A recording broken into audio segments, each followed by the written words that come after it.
Hi,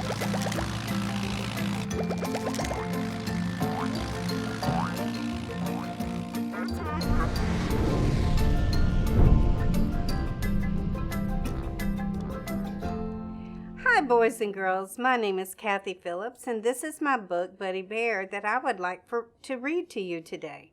Thank you, Driscoll Health Plan, for allowing me this opportunity to do this. This is my first book, and it is basically a true story, and it's about my family going on a trip to Alaska. My dad came home from work one day and said, "Guess what? We're going to spend the summer in Alaska." I found out that my dad was chosen out of over 100 people across the United States to help supervise or oversee the cleanup of the Exxon Valdez. The Exxon Valdez is a big oil tanker that ran over a reef, and it made a hole in the bottom of the ship. Lots and lots of oil leaked out of the ship and covered the animals and beaches in Alaska. Dad was going to help make sure that the oil was cleaned up. After a few days, my mom, little brother, and I were packed and ready to go. Our car was filled with all kinds of goodies for our long trip. We drove all the way to Alaska from Corpus Christi, Texas. It took us 9 days to get there. While spending the summer in Alaska, we saw so many beautiful animals, waterfalls, and glaciers. We saw bald eagles with huge nests high up in the trees. We saw caribou or reindeer crossing the road in front of us.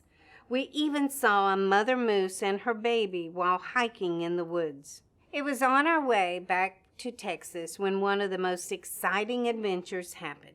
We were on a road in Canada, and there were hardly any cars on the road.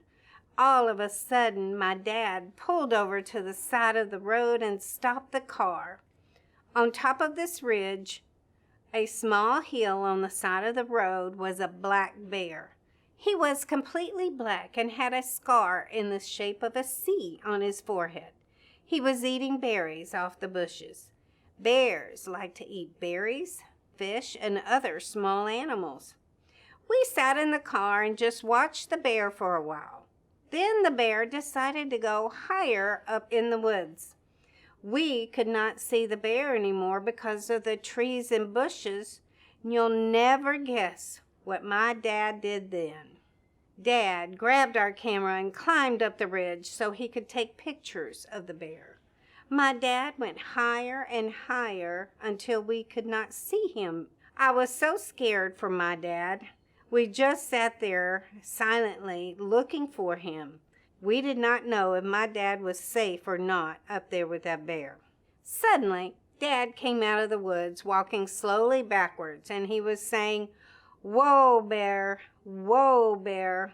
The black bear was about 20 feet from my dad, and the bear was walking toward him. Then we were all really scared. It's not like at the zoo where you have cages to keep the bears away from you. This bear was way too close to my dad. My mom opened the front door of the car that was closest to Dad so that he could jump in the car quickly if he needed to get away from the bear. We kept watching Dad walking slowly backwards, saying, "Whoa, bear, whoa, bear." Dad was finally near the car. Then he slid down the ridge, jumped into the car, and closed the door. The bear sat up on top of the ridge and just watched us. My heart was racing, and I was so happy that Dad was back in the car with us. All of a sudden, the bear started climbing down the ridge and was walking toward our car. We all sat very still as the bear walked all around our car. He sniffed and he sniffed as he walked around the car. Bears have a sharp sense of smell, and we were afraid he would try to come in the car and get our snacks.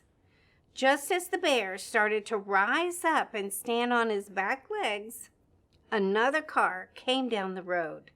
This frightened the bear, so he ran across the street and into the woods. We never saw the bear again that day. As we continued on our trip home, we were talking to my dad, and I said, "Dad, weren't you afraid of that bear?" Dad said, "No, he was just curious. He wasn't going to hurt me. He's my buddy bear." And that's how we got the story, Buddy Bear. Thank you, Driscoll Health Plan, for allowing me to read this book to the children. I'm very appreciative of the opportunity. Thank you.